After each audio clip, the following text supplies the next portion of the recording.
देखिए जिस तरीके से अतीक की अगर क्राइम कुंडली की बात करें सलोनी देखिए जिस तरीके से बात करें इस पूरे के पूरे मामले की, अब अतीक का काफिला पहुंच चुका है प्रयागराज की नैनी जेल में, लेकिन यहां से अतीक के लिए राहें कांटों भरी है उत्तर प्रदेश में रहना इसके लिए। सलोनी बिल्कुल ये बिल्कुल उम्मीद नहीं थी अतीक अहमद को कि इस तरह से नैनी जेल आना पड़ेगा वापस, अपने प्रभुत्व के दौर में नहीं, अपनी दबंगाई के दौर में नहीं, स्थिति में आना पड़ेगा। लेकिन देखिए अब ये गाड़ी बैक करके अंदर ले जाई गई है, वज्रवाहन को पूरी तरह से अंदर ले जाया गया है। तस्वीरें हम दिखा रहे हैं, जो गेट है बंदी गृह का जो मेन गेट है उससे अंदर ले जाया गया है और अंदर ही उतार दिया गया है। सुरक्षा कारणों से देखिए मुस्तैदी यहाँ नजर आ रही है पुलिस कर्मियों की भी, और अब तन्हाई सेल में रखा जाएगा। लेकिन एक वो दौर था जब इसी नैनी जेल में समाजवादी पार्टी सरकार में अतीक अहमद की हुकूमत चलती थी, पूर्वांचल में प्रयागराज थर-थर कांपता था। लेकिन अब जो दौर है योगी सरकार में, जब वापसी हुई तो डर देखा, अपने तरह तरह के बयान देखे, क्योंकि पसोपेश में था, उसे समझ नहीं आ रहा था कि वो क्या बोले, वो क्या करे। कभी मीडिया का शुक्रिया करता,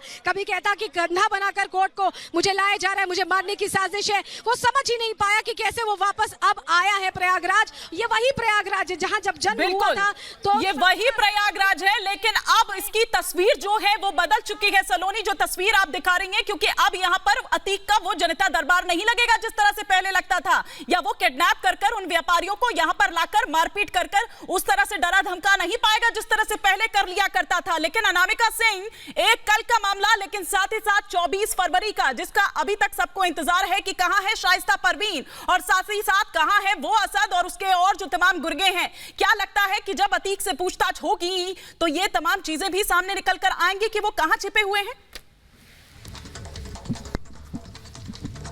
बिल्कुल, देखिए अतीक की क्राइम कुंडली जब खंगाली जाएगी तो जो सबसे लेटेस्ट अपडेटेड उसका क्राइम है वो है उमेश पाल के मर्डर का। उसको लेकर के जब पुलिस पूछताछ करेगी तो उसकी बीवी जो हत्याकांड के बाद प्रेस कॉन्फ्रेंस करती है, रफू चक्कर हो जाती है और पुलिस के लिए चुनौती बन जाती है, तो बेशक इस बात को लेकर पूछताछ की जाएगी कि इस पूरे के पूरे क्राइम में कौन कौन लोग शामिल थे। क्योंकि जिस तरीके से कहा गया कि इस क्राइम का भी पटकथा जेल में बैठ करके लिखी गई थी, तो अशरफ भी चूंकि आज आ रहा है, कुछ ही देर में वो भी पहुंचने वाला है नैनी जेल में, तो उसकी भी यहाँ पर मौजूदगी होगी। तो देखिए यहाँ पे जिस तरीके से तस्वीरें दिखाई दे रही है नैनी जेल के अंदर की, जहां पे जो गाड़ी दिखाई दे रही है आपको अतीक की, अब वज्रवाहन से उतार दिया गया है उसको जेल के अंदर, अब उसको शिफ्ट कर दिया गया है। तो तस्वीरें यहां से बहुत अहम हो जाती हैं कि किस तरीके से अब अतीक के से जब पूछताछ की जाएगी तो उसके बाकी सारे हिसाब भी किए जाएंगे कि बाकी सारे हिसाब भी किए जाएंगे। और इसीलिए सलोनी श्रीवास्तव, अब गुजरात से उत्तर प्रदेश तो आ गया है, लेकिन उत्तर प्रदेश से वापस गुजरात जाना इतना आसान नहीं होगा। बिल्कुल, इसको लेकर सीजेएम कोर्ट में बकायदा एक दरख्वास्त दाखिल की गई है पुलिस की तरफ से कि बहुत पुख्ता सबूत है उमेश पाल हत्याकांड में, ऐसे में इंटरोगेशन करनी है, पूछताछ करनी है।